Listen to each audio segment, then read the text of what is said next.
먼 길 오시느라 너무 고생 많으셨습니다.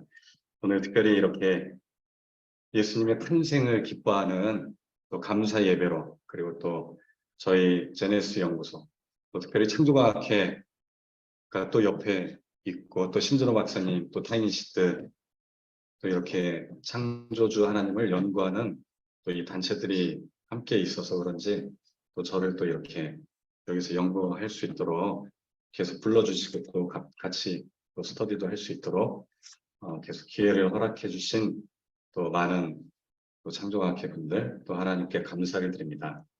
또 이렇게 제네시스 연구소란 이름으로 또 같이 예배 드릴 수 있도록 허락하신 하나님께 감사드립니다. 오늘 보라 내가 새 일을 행하리라 라는 제목으로 말씀을 잠깐 나누려고 합니다. 이사야서 43장 18절부터 21절까지 다 함께 봉독하겠습니다. 시작. 너희는 이전 일을 기억하지 말아야 옛날 일을 생각하지 말라.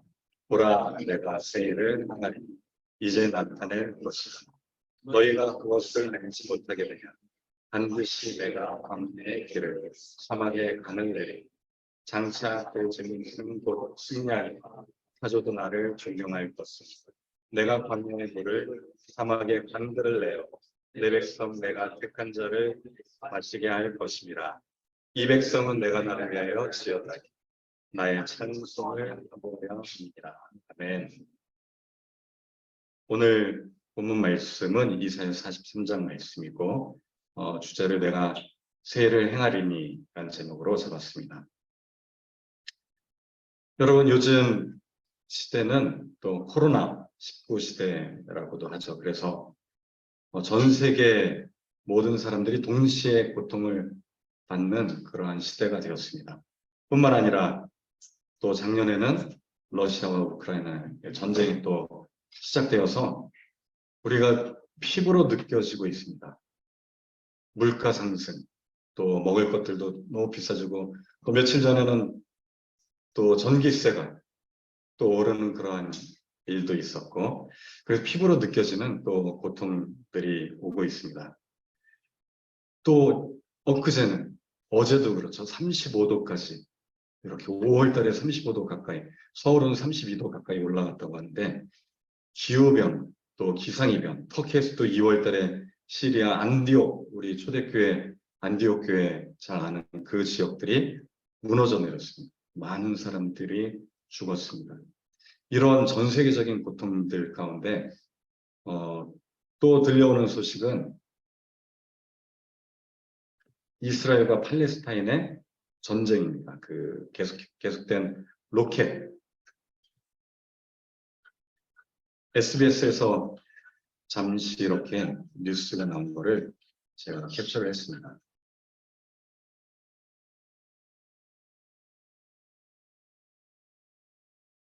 팔레스타인과 이스라엘이 서로 이렇게 공격을 하고 있죠. 팔레스타인을 로켓 쏘면 이스라엘은 다 격추시키고, 또 보복 공격을 또 해서 많은 팔레스타인 사람들이 대부분 이제 팔레스타인 사람들이 죽고, 이스라엘에 비해서 팔레스타인이 훨씬 군사력이 약하기 때문에 많은 팔레스타인 사람들이 죽게 되었습니다. 이런 이제 로켓 공격 전쟁의 이유 중에 하나는 이제 이스라엘이 팔레스타인 지도자들을 구금시키고 또 감옥에 집어넣는데 그들이 단식투쟁 중에 사망했기 때문에 팔레스타인에서 로켓 공격을 또 했다고 합니다. 그것에 대해서 또 이스라엘은 오늘 본때를 보여주겠다 해서 또 팔레스타인을 공격하고, 이런 일들이 계속 전 세계적으로 일어나고 있고, 우리 이스라엘의 수도가 예루살렘이잖아요. 예루살렘의 뜻은 무엇인지 다 아시나요? 예루살렘, 샬렘. 이스라엘의 인사, 샬롬이라고 하잖아요. 샬롬. 즉 평화란 뜻을 갖고 있는 도시입니다. 그런데 이 평화의 도시가 전쟁의 도시, 또 고통의 도시, 계속된 전쟁과 고통으로 또 팔레스타인 사람과 이스라엘, 또 아랍과 또 이스라엘이 계속해서 싸우고 있는 그런 상황이 있습니다. 진정한 평화가 언제 올지 모릅니다. 그런데 이제 며칠 전에 휴전이 있었거든요. 잠시 쉬자마자 너무 이제 사람들이 죽어나가니까. 근데 오늘 지금 이 시간 바로 6시 18일 6시부터 이스라엘은 축제가 벌어집니다. 혹시 무슨 축제인지 아시나요? 예수님 생일 아닙니다. 이스라엘은 예수님을 인정하지 않죠. 예루살렘의 날이라는 축제를 벌입니다. 혹시 예루살렘의 날이라고 들어보셨나요? 예루살렘의 날. 요 날은 뭐냐면요.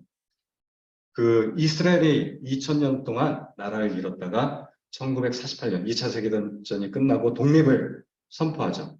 이때 이제 이스라엘이라는 나라가 2000년 만에 다시 회복됩니다. 그래서 지금 가나안, 예전의 가나안 땅을 요 밝은 아이보리색을 회복하고요. 그리고 5월 14일 날 독립을 선포하고 전쟁이 일어납니다. 아랍 사람들이 인정을 안 하니까 1차 중동 전쟁, 2차, 3차. 근데 전쟁마다 이스라엘이 계속 이기고 이 3차 중동 전쟁 때 아주 큰 전쟁이 일어납니다. 바로 6.1 전쟁이라는 게 일어나는데 6.1 전쟁 때 이스라엘이 6일 만에 전쟁에 승리하게 됩니다. 그래서 여기 보시면은 시나이 반도도 회복하고 또 서한 지구, 골란과 가자 지구들을 다 이스라엘이 점령해버립니다. 그리고 지금까지 이스라엘이 점령하는 지역들이 가자 지구, 서한 지구, 골란과 시나이 반도는 이집트가 이제 이스라엘과 협정을 맺어서 다시 반환을 시켰습니다. 서한 지구랑 골란고원도 반환을 했지만 실질적으로 이스라엘 군대가 나가지 않았어요.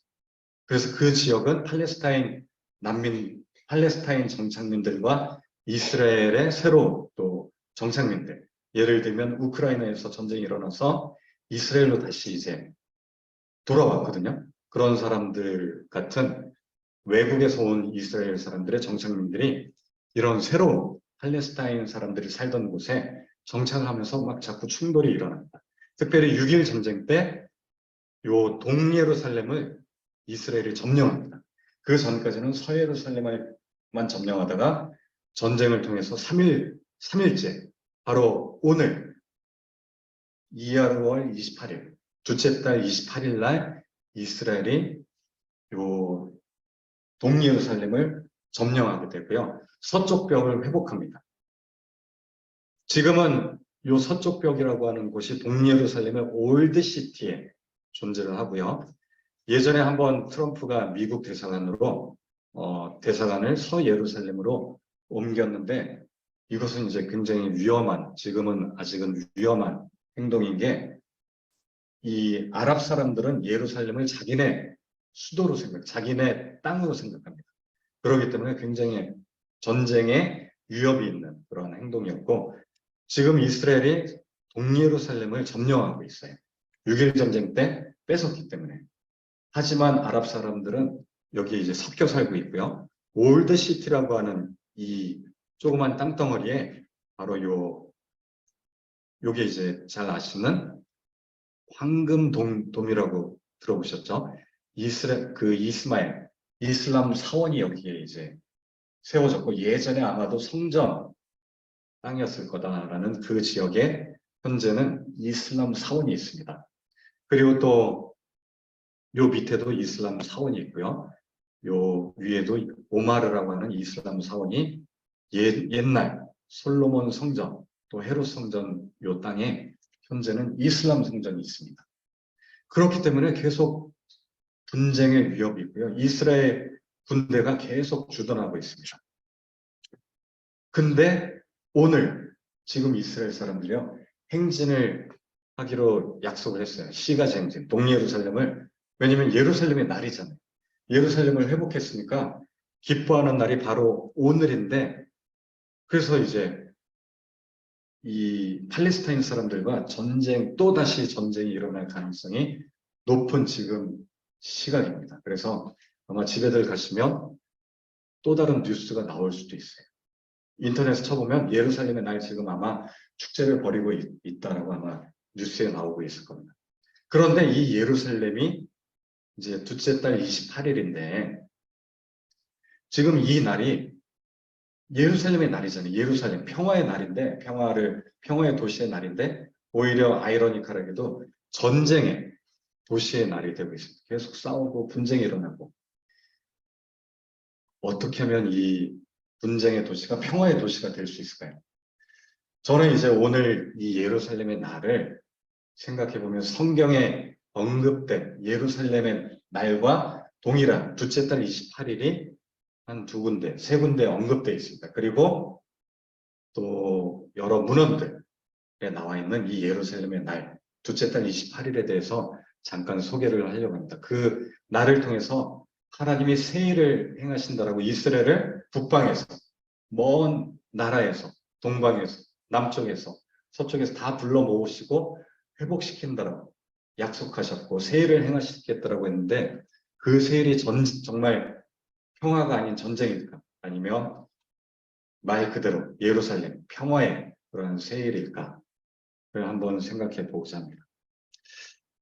아까 예루살렘의 날을 이하루월 28일이라고 얘기를 했는데요. 이 날은 아까 이제 동예루살렘을 회복한 날이고 현재 지금 축제를 벌이고 있는 이 시각에 이제 축제를 벌이고 있는 날인데 또 5월 14일 아주 중요한 날입니다. 이것도 한번 잘 기억해 두시고요. 우리나라로 광복절, 그 제헌절이랑 똑같은 날입니다. 5월 14일. 그런데 이 날은 노아의 방주에서 하나님이 나으라고 했던 날이 이제 지브월, 둘째 달, 이하르월 27일 날 방주에서 나오라고 명령하십니다. 그리고 그 다음날 이제 노아가 방주에서 나오게 되는데 바로 그 명령하신 날이 양력으로는 5월 14일이에요. 이스라엘 독립 기념일과 동일하고 그 다음날 나온 날은 둘째 달 28일 예루살렘의 날하고 신기하게도 일치합니다. 그리고 예수님의 승천일, 예수님이 이제 승천하실 때가 잘 계산을 해보면 6월절 어린 양으로 오셨기 때문에 6월절, 즉 무교절이 시작되면서 이제 십자가에 못 박혀서 무덤에 안장되고 3일 만에 만약에 이제 부활하셨다면 18일부터 이제 부활하셔서 사역을 하십니다. 그러면 18일부터 40일이 지나면 2월 28일이 돼요. 2월 28일. 즉 이하로월 28일이 됩니다. 예수님의 승천일도 예루살렘의 날하고 일치합니다. 신기하게도 오늘 이제 목요일 6시부터 예루살렘의 날인데 그러니까 양력 생일이 5월 14일이고요. 음력 생일은 이하로월 28일 예루살렘의 날, 독립기념일과 예루살렘의 날이 겹쳐져 있습니다. 근데 이제 그 초대교회 문헌들을 살펴봤습니다. 초대 교부 클레멘트라고 하는 교부의 책이 있습니다. 스트로마타라는 책. 제가 이제 다들 그 논문이랑 소논문이랑 설교를 이제 보내드렸는데 거기에 링크를 보시면은 클레멘트의 스트로마타라는 책을 이제 우리가 다운받을 수 있습니다. 거기에 잘 보면 1권 21장에 보면 초대교인들이 여기 이제 나와 있는데 그들이 예수님의 생일로 지킨 날이 있는데 그날은 아우구스의 28년 되던 해, 아우구스투스가 통치하던 28년 되던 해고 이집트력 팝호멀 25일이라고 이제 기록이 되어 있습니다. 이 날짜랑 이제 연도를 달력 변환 프로그램으로 돌려보면요. BC 6년 2월 28일, 유대력으로 둘째 달 28일이 돼요. 신기하게도. 이집트력 팝호멀이 9월 달인데 이스라엘 달력으로는 둘째 달 28일, 바로 오늘이 돼요. 오늘 이 시간. 신기하게도.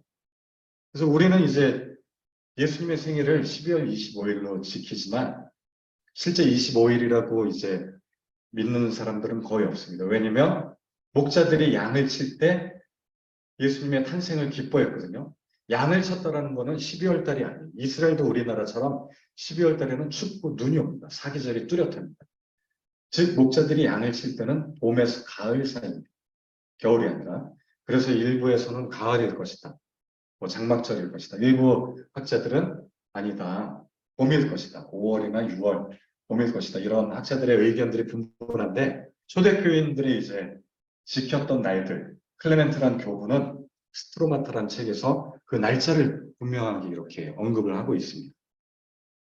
근데 이게 이제 정확한지는 우리가 좀 더 연구를 해봐야 되지만 기록상으로는 그렇게 나와 있습니다.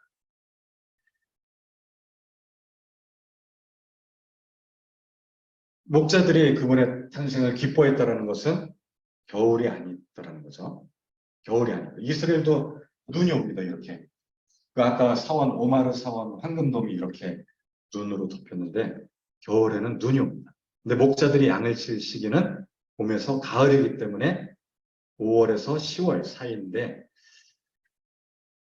그리고 또한 동방에서 별을 연구하던 박사들이 별을 보고 왔다라는 마태복음 2장의 기록이 있습니다. 그 별들에 대해서 이제 우리가 좀 생각을 해봐야 되는데 혜성처럼 그 별을 보고 왔을까요? 아니면 뭔가 어떤 별들의 특이한 움직임, 예를 들면 일렬로 행성들이 있거나 아니면 특이한 운동을 학자들이 연구해서, 박사들이 연구해서 봤을까요? 만약에 눈에 보이는 혜성처럼 순식간에 이동하는 거라면 모든 사람이 봤겠죠. 왜냐면 헤로당도 봤을 거예요. 근데 헤로당이 뭐라고 이야기하냐면 그 별이 어딨냐, 그 왕이 어디서 나셨냐라고 물어봅니다. 그렇다면 이 별은 아무나 볼 수 있는 별이 아니라 몇 날, 며칠, 몇 달을 연구해야 이 별들의 움직임을 기록해서 얘네들이 특이한 움직임이 있다는 걸 아는 박사들이나 학자들, 연구하는 학자들만 알 수 있는 움직임이 아닐까 추측을 해봅니다. 그래서 이제 요거를 케플러가 연구를 했습니다. 케플러라는 학자 잘 아시나요? 케플러. 그 예전에 이제 천문학자로 타원 궤도의 법칙, 뭐 그리고 또 속도의 법칙, 뭐 여러 가지 법칙, 뭐 이런 법칙을 만든 학자인데 그 사람의 책 유주의 신비 그리고 또 몇몇 책들 화성의 또 움직임 그리고 또 초신성을 발견하고 쓴 책들 여러 책들에 보면 목성과 토성이 854년마다 이렇게 이제 춤을 추는 왜냐면 지구에서 보면 얘네들은 태양 밖에 있기 때문에 이렇게 왔다 가는 것처럼 보이거든요. 그런 만남을 854년마다 목성과 토성이 특이한 움직임이 있다는 것을 케플러가 자기 시대에 발견을 합니다. 그래서 혹시 예수님 때 이게 있었는지를 계산해 보니까 BC 7년하고 6년 사이에 이 움직임이 있다는 것을 알게 됩니다. 어쩌면 동방 박사가 이런 움직임을 예측하고 동방에서 오지 않았을까 해서 BC 7년에서 6년 아마도 예수님이 탄생하지 않았을까라고 제안을 한 책이 있습니다. 그래서 그 책들을 따라서 이제 아마도 BC 7년 이후 6년일 가능성이 높다. 근데 이제 스트로마타 기록은 아까 BC 6년 2월 28일이잖아요. 점점 그 기록과 비슷했습니다. 목성과 토성의 특이한 움직임은 제가 이제 프로그램을 돌려봤습니다. 그래서 동영상으로 제가 녹화를 했어요. 여기 보시면은 여기 이제 주피터, 세턴이 두 개가 붙었다가 떨어지죠. 근데 이제 시간이 지나면서 다시 붙어요. 만났다가 다시 또 떨어집니다. 이게 약 9개월 동안 이게 반복해요. 3번을 왔다 갔다 합니다. 아마도 이런 움직임은 아까 전에 케플러 시대에 한 번 있었고 854년마다 있기 때문에 동방 박사가 메시아의 탄생을 예측하지 않았을까 그렇게 이제 추측을 하게 되는데 신기하게도 여러분 그 주피터라는 요 행성, 목성 행성 중에 제일 크죠. 목성. 그래서 이것의 이름의 뜻이 뭔지 아시나요? 그리스 말로는 제우스라고 되어 있고요. 로마 시대에는 주피터라고 되어 있어요. 주피터. 이게 무슨 뜻이냐면 왕이라는 뜻입니다. 최고. 제우스도 신들 중에 신이잖아요. 주피터도 이제 왕. 그리고 같이 춤을 췄던 세턴이라는 요 골이 있는 행성의 뜻은 뭐냐면 세턴은 땅이란 뜻이에요. 우리 토요일이 영어로 뭐냐면은 세러데이라고 하죠. 세러데이. 그게 이제 세턴, 땅이란 뜻이 토요일, 흑토자. 그래서 이 땅에 왕이 탄생했다라는 의미로 이렇게 해석할 수 있어요. 그런 해석을 이제 아담의 셋째 아들 셋이 이제 그 요세푸스 기록에 보면 별들의 이름을 짓고 뭐 징조, 여러 가지 징조를 이제 설명한 기록들이 이제 요세푸스에 언급이 되어 있습니다. 그래서 이런 것들이 아마 메시아의 탄생의 징조일 거라고 이제 볼 수가 있고, 또 케플러가 또 그렇게 기록을 하고 있고요. 그리고 예수님 탄생 때 이 행성들이 일렬로 이렇게 배열이 됩니다. 여기 세턴, 주피터, 비너스 이렇게 쭉 배열이 되는데, 이 지역이 어디냐면은 바로 베들레헴을 향하고 있어요. 베들레헴. 예루살렘에 왔을 때 못 찾아요. 예수님이 탄생했는데 당연히 왕이니까 동방 박사들은 예루살렘에 왔어요. 그런데 헤롯이 자기 아들 헤롯이 왕이었잖아요. 우리 애기 태어난 적이 없는데, 우리 동방 박사 여기가 아니구나. 별을 보니까 베들레헴 쪽으로 향합니다. 그래서 그쪽으로 이동을 하게 되죠. 근데 보시면 비너스가 끝에 달려 있어요. 비너스. 비너스란 뜻은 뭐냐면, 혹시 비너스 예전에 이제 선전 광고 여자들 옷 이제 사랑의 비너스 속옷 광고했잖아요. 비너스는 사랑의 여신, 그리고 또 아프로디테, 그리스에서는 아프로디테라고 해서 이제 처녀란 뜻을 갖고 있습니다. 비너스는. 이걸 연결하면 행성들의 뜻이 뭐가 되냐면, 이 땅의 왕이 태어나는데 처녀로부터 태어납니다. 이 행성들의 이 움직임이 바로 예수 그리스도의 탄생을 이렇게 알려주고 있는 거죠. 그 날이 이제 5월 14일, 아까 이하월 28일부터 이게 행성들이 쭉 약 한 달 이상을 쭉 배열이 됩니다. 하루만 있는 게 아니라 이 배열들이 연달아서 있습니다. 이런 것들을 이제 쭉 토대로 볼 때 클레멘트의 기록이 굉장히 설득력이 있어 보입니다. 그리고 또 헤롯 왕의 죽음이 이후에 있거든요. 동방 박사가 간 다음에 헤롯 왕이 아주 나쁜 짓을 합니다. 어떤 짓을 하냐면, 동방 박사의 이야기를 들어보니까 이 유대인의 왕이 태어났다고 했잖아요. 근데 당시에 헤롯은 유대인이 아니었어요. 에돔 족속의 이제 족속으로 이스라엘을 다스리고 있었죠. 로마의 분봉왕으로 다스리고 있었기 때문에 유대인의 왕이 있으면 안 되니까 죽여버리려고 이제 동방 박사의 이야기를 들은 그 전후로 해서 2년, 2세 미만의 아이들을 다 죽이라고 명령을 합니다. 근데 얼마 안 있다가 헤롯이 죽어버리죠. 벌레가 먹어서 죽어요. 요세푸스 기록에 이 헤롯이 죽을 때 월식이 있었다라는 기록이 있습니다. 그 월식을 찾아보면 BC 4년 3월 10일이 됩니다. 그레고리안력으로 BC 4년 금식이었고 불임절이었는데 월식이 있다라는 기록들을 다 찾아보면 이때가 이제 헤롯 왕의 죽음의 날짜를 우리가 유추할 수 있습니다. 이것도 제가 이제 월식 프로그램을 이제 천문학 프로그램을 돌려서 이게 닭이거든요. 월식은 달이 안 보이는 거잖아요. 지금 빨간 게 태양이 가리는 거예요. 밤에 달이 있기 때문에 밝은 거예요. 근데 태양이 가리고 있죠. 빨갛게 가려집니다. 가려지면 달이 이제 완전히 없어지는 월식이 되는 거예요. 그때가 3월 11일, BC 4년.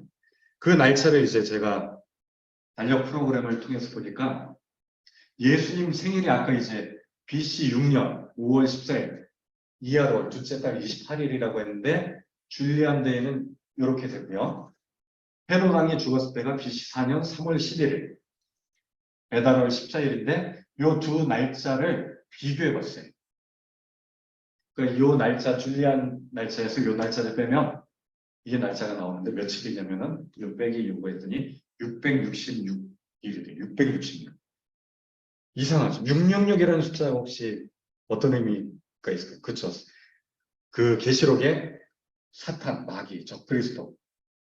6이라는 숫자는 불완전의 숫자잖아요. 그것의 합체. 그러니까 적그리스도, 그리스도를 대적하는 자. 예수 그리스도를 죽이라고 명령한 자가 누구예요? 헤롯왕이잖아요. 이거랑 또 신기하게도 날짜를 비교해 보면 666일 차이가 납니다. 그래서 예수님의 생일이 정말 이때의 가능성이 높아 보여요. 헤롯 왕의 죽음의 날짜랑 비교를 해보면. 그렇기 때문에 오늘 이 날짜 이제 제가 이제 예루살렘의 날이 예수님의 생일이 될 가능성이 아주 높다라고 이야기를 하는 겁니다. 참고로 우리 아까 6.1 전쟁 67년, 1967년 6월 7일 수요일이었거든요. 이때가 이제 예루살렘의 날 이하로 28일이었잖아요. 아까 그 이스라엘이 몇몇 땅을 점령했죠. 지금 가자지구, 서안지구, 골란원이랑 시나이 반도. 근데 시나이 반도는 반환했죠. 반환한 날짜가 언제냐면 1982년 4월 28일입니다. 근데 이제 할 일 없는 이제 연대기 학자들이 계산을 해봤어요. 이 날짜랑 이 날짜가 분명히 중요한 날짜인 것 같아서 두 날짜의 차이를 봤더니 5,439일이에요. 이 날짜는 수학자들이 신기하게 생각하는 날짜입니다. 7로 나눠지기 때문에. 그리고 777로 나눠져요. 그러니까 7로 나눠지면 777이 되는데 일주일이 7일이잖아요. 그러니까 777주가 돼요.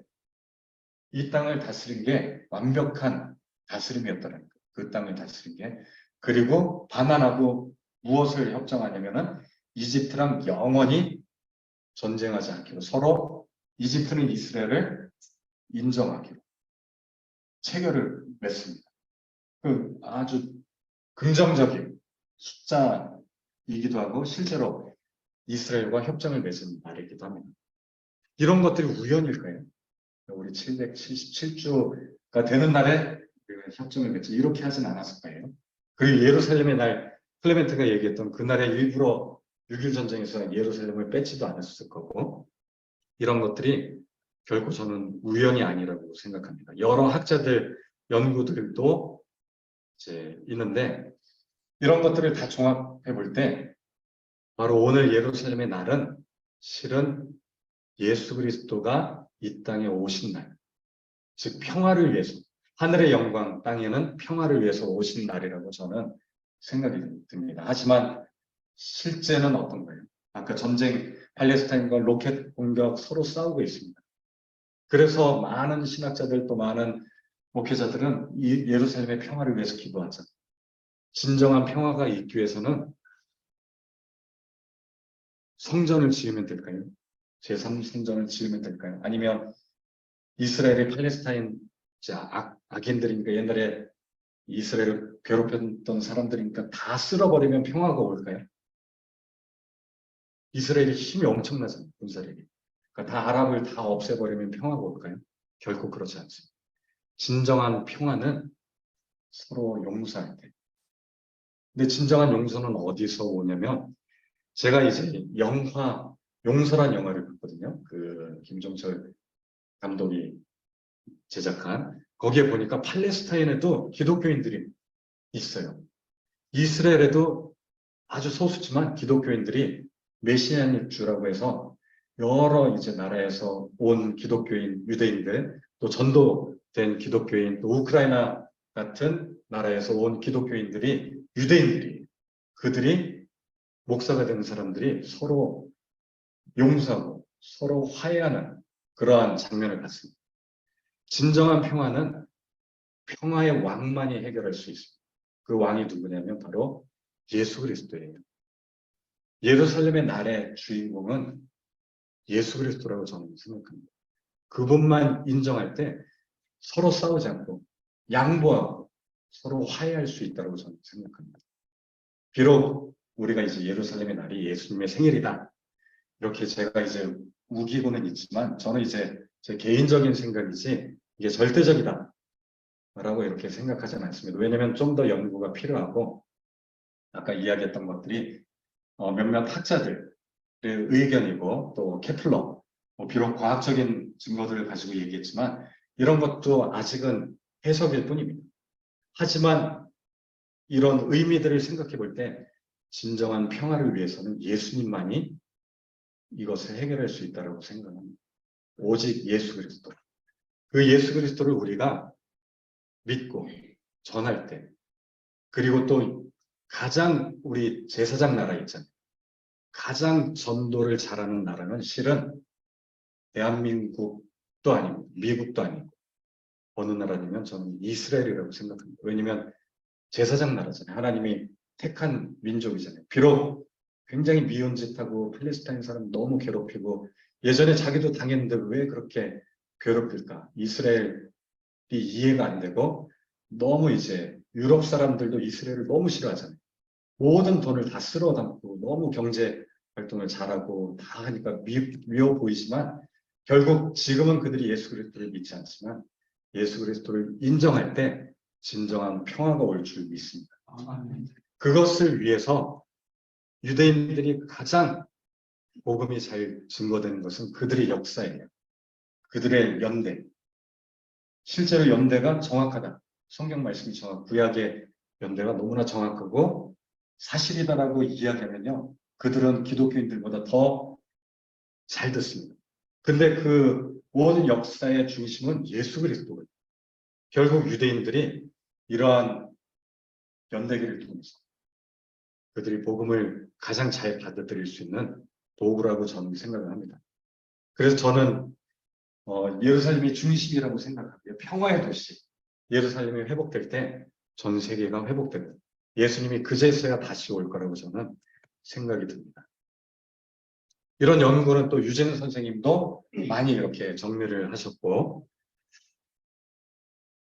그래서 저는 이제 제네시스 연구소를 통해서 이런 연대기 연구를 많은 학자들, 유진 선생님만 하신 게 아니더라고요. 보니까 또 그 어셔란 학자, 그리고 존슨, 플로이드란 학자, 또 케플러, 또 이삭, 이제 뉴튼도 연대기, 구약시대 연대기라는 책을 또 썼더라고요. 수많은 연대기 학자들의 연구들을 잘 정리해보면 정확한 날짜들을 회복할 수 있고 그런 것들이 메시아가 정말 예수 그리스도가 메시아다라는 것을 증거할 수 있지 않을까. 믿지 않는 자들에게, 특별히 유대인들에게 이 연대기는 너무나 중요하다고 생각합니다. 또한 저는 이제 전공이 바이러스 백신 쪽이거든요. 그래서 하나님이 저를 그것을 우연히 그냥 뭐 장식으로 이렇게 공부하게 하지 않았다고 생각합니다. 이걸 통해서 믿지 않는 자들에게 지적 설계자가 있다는 것을 증거하는 도구로 저를 사용하실 거라고 저는 믿습니다. 그래서 계속 준비되고 또 연구하고 이런 것들을 저는 이제 여러 학술지에 이제 객관적인 증거 자료들 논문을 써서 앞으로 3년 안에 이제 국제학술지에 내는 것을 목표로 하고 있고 올해 내년에는 이제 미국 창조과학회나 AIC 같은 여러 창조과학지 학술지에 이제 논문을 내려고 저는 목표로 삼고 이제 계획을 하고 있습니다. 또한 성경 말씀 저에게 이제 또 목회라고 하는 또 하나님이 또 귀한 달란트를 주셨다고 생각합니다. 또 저희 부모님도 또 그러한 사명을 또 갖고 계시고 그런 것들을 저는 존중함, 또 존경함, 또 동네 분들 이제 8월 달에 여기서 그만두고 많은 동네 분들을 많이 만났습니다. 그리고 또 그분들하고 또 이야기도 하고 또 진짜 복음이 필요한 곳이구나. 그래서 저는 이러한 목회 사역을 통해서도 또 그들에게 양해하고 또 지역사회를 돕는 일에 힘써야겠다는 또 비전을 갖고 있습니다. 이런 비전을 가지고 저는 이제 순복음 소명교회도 사역하고 있지만 또 저에게 주신 달란트를 가지고 제네시스 연구소라는 이름으로 또 창조과학회랑 협력하고 또 교진주와 같은 단체 또 많은 하나님의 창조주를 증거하려고 노력하는 많은 이제 믿음의 선진들 또 후배들 선배들과 동역하고 싶습니다. 그래서 그런 사역을 저는 앞으로 이렇게 하려고 합니다. 그것을 이제 많이 이렇게 지원해 주시고 또 기도해 주시고 또 함께 또 해주셨으면 좋겠고 이 자리가 그런 사역을 위해서 또 열심히 하겠다라는 또 다짐의 자리라고 저는 생각을 합니다. 그리고 또 특별히 예수 그리스도의 탄생, 이 땅에 이제 우리를 위해 십자가에 못 박히러 오신 예수님의 그 사랑을 함께 나누는 또 시간들이 이날만이 아니라 365일 모두가 되기를 소망하면서 이 자리를 이제 먼 걸음을 오신 여러분들과 함께 나누고자 이렇게 준비를 해봤습니다. 이런 것들을 위해서 또 함께 계속 기도해 주시면 너무나 좋겠습니다. 우리 잠깐 기도하는 시간을 가졌으면 좋겠습니다. 예수님의 탄생을 우리가 같이 기뻐하고 또 우리는 이 일의 증인이다라는 말씀처럼 또 땅에서는 평화, 하늘의 영광이라는 말씀처럼 예수를 통해서 이 땅이 회복되게 해달라. 또 이스라엘과 또 전 세계가 평화가 있기를, 또 이런 사역 창조과학회, 또 타이니시트, 또 제네시스 이런 사역들이 정말 귀한 열매를 맺을 수 있도록 잠깐 이 시간 기도하는 시간 갖도록 하겠습니다.